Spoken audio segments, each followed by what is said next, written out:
It's a brand new day. If you're just watching and joining us, this is Nation's Voice Tower, your most preferred YouTube channel. Good day to everyone, depending on where you're watching us from.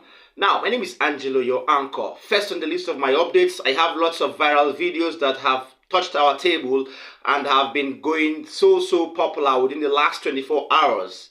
Now, first of all, I have something that has exposed the People's Democratic Party and the Independent National Electoral Commission, INEC, and their shady and secret dealings in Rivers State, Port Harcourt. This is the proof.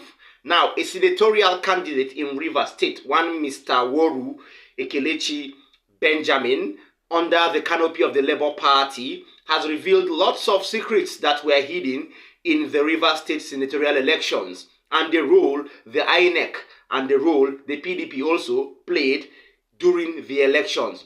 Very secret and bad role for our democracy.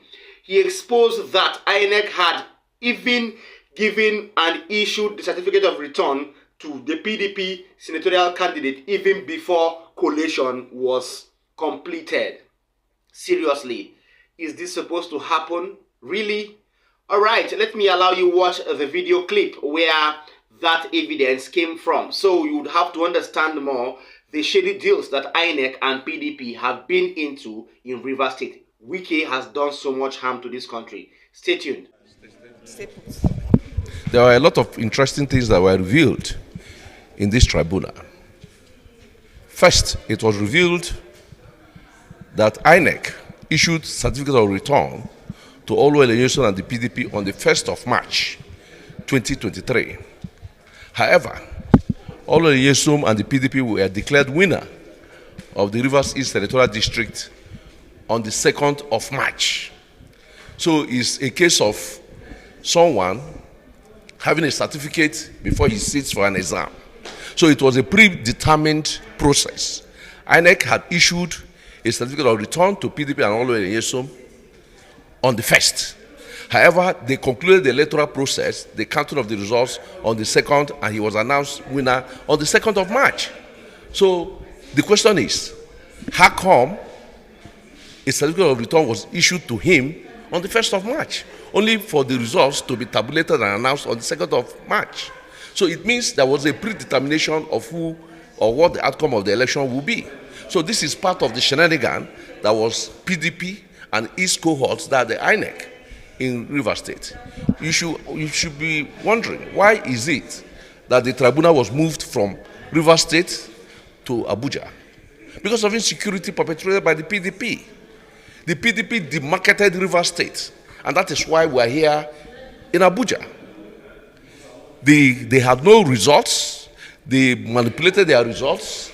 We had IRF results tendered, and they want to dismiss those IRF results, saying that IRF results are not important.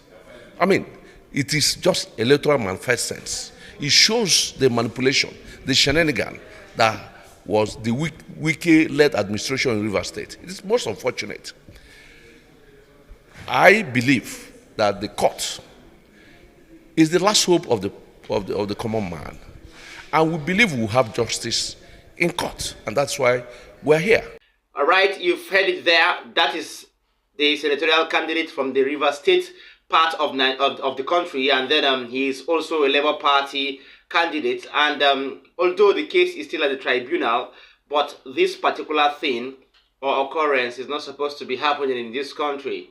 So sad there. I hope he gets justice at the tribunal as it is supposed to be.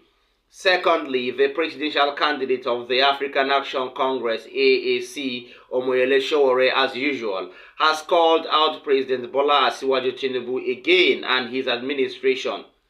This time around, he has also spoken so ill about the government, and he has said that there is, in fact, he said this with no equivocation, that there is a revolution coming, and it is only the government of Asiwaju Bola Ahmed Tinubu that will give rise to that to that revolution.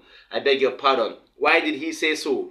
He said lots of people are suffering, and the suffering brought on the people of Nigeria by the president, according to him, is so bad that Nigerians will soon revolt. This is so sad of the presidency, but somebody has to say the truth, and Omoyele Sowore has just said it. He was a guest in a particular radio station, and we have that video clip. Stay tuned and watch Omoyele Sowore explain and call out Asiwaju Bola Ahmed Tinubu. Revolutions brew over time, and there's always a spark that makes them happen. And in the case of the French Revolution, it was scarcity of bread. When people are denied of the right to move freely, to do their small businesses that give them a daily living, and they can't afford to eat, the revolution is near. Why Tinubu? What has he done?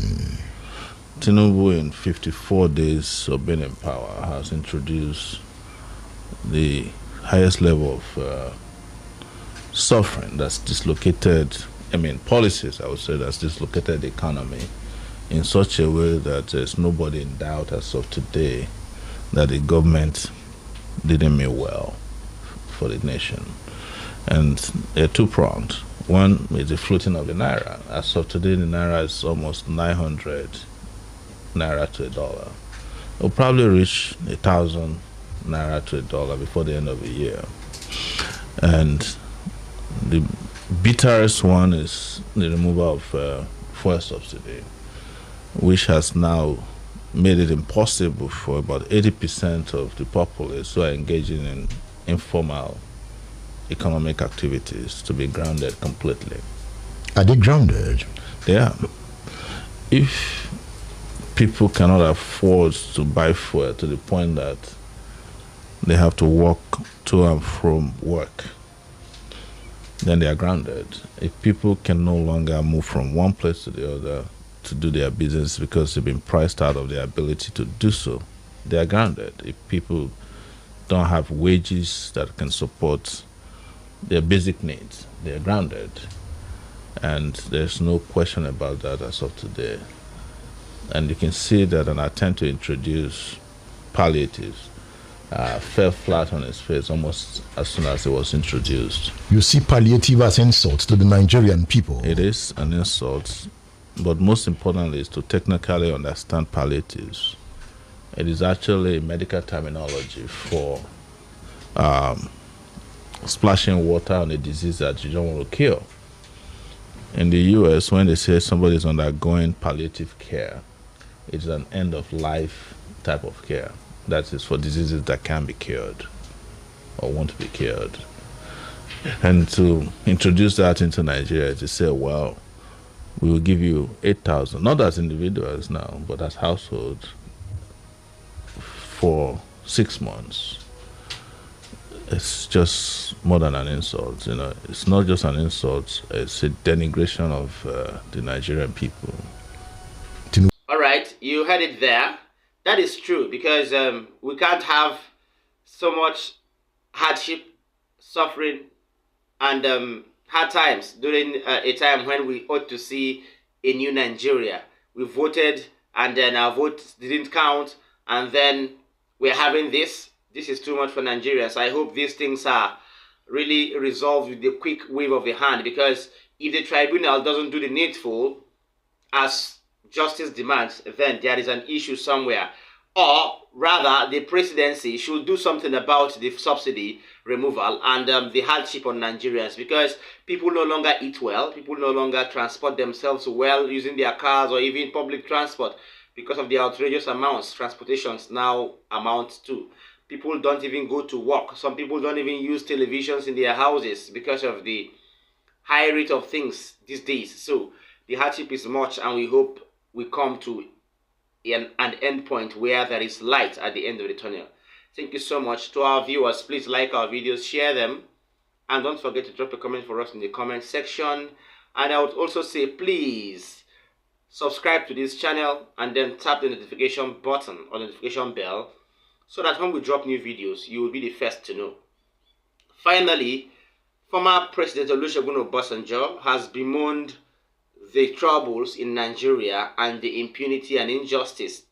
He has done this and has called out few members of his cabinet that he himself recruited personally from the diaspora, who he thinks are well fitted to the nation building and can bring Nigeria back to the standard it is supposed to be. These people were lots of political juggernauts, lots of intellectuals that really stood by Nigeria during the Olusegun government. So why are we not hearing about them? Have they all sat somewhere because this government is going bad? Well, without much ado, I think I would allow you listen to President Olusegun Obasanjo, former, so that you will know how or to what extent Nigeria has been damaged and what he feels can be done about it. This is so sad. I feel we are getting to a point where we won't be able to turn back. But we hope that we don't get to that point. Watch former President Olusegun Obasanjo. None of them is perfect, nor a saint. But all those that I have so recruited, particularly from the diaspora, have performed creditably well in government. Segun Aganga is one of them. So is Ngozi Okonjo-Iweala, Leslie Obiora, Akin Adesina, Riwanu Lukman, and Bayo Ogunlesi.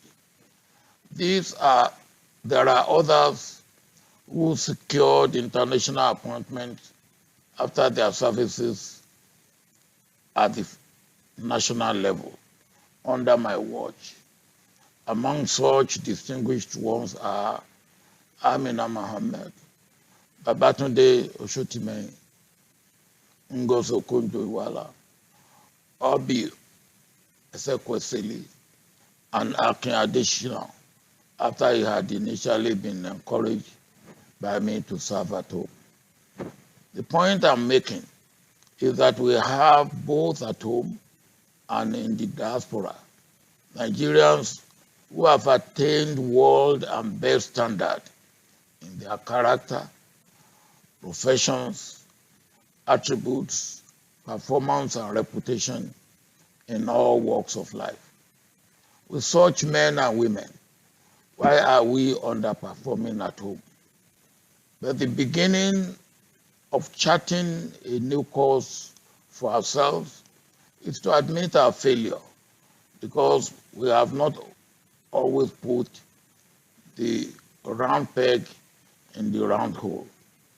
We are carried along by ego and emotion of selfishness, and self-centeredness, ethnic and religious jingoism, with total lack of understanding of the world we live in and gross misunderstanding of what development entails and how to move fast and continuously on the trajectory of development. Okay, all said and done. You've heard it from the former president. He has said the truth and nothing but the truth. Okay, these people he named, Okonjo-Iweala, Obi Ezekwesili, Olusegun Aganga, all those people he named were people who really stood for integrity, competence, and capacity during the times of their service to Nigeria. They are intellectual warheads and so on, and they didn't even grow here. They were not groomed here. They were not tutored here. So that means we have people in the diaspora that can really bring us back to the standard of living that we need to be.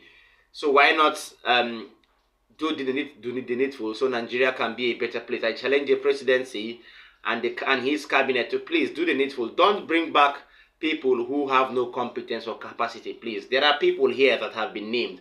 And please, we hope and pray that you see to this particular video and do the needful. Thank you so much for staying with us. I hope you enjoyed our times together. Please stay tuned with Nation's Voice Tower for more updates. See you next time. Bye.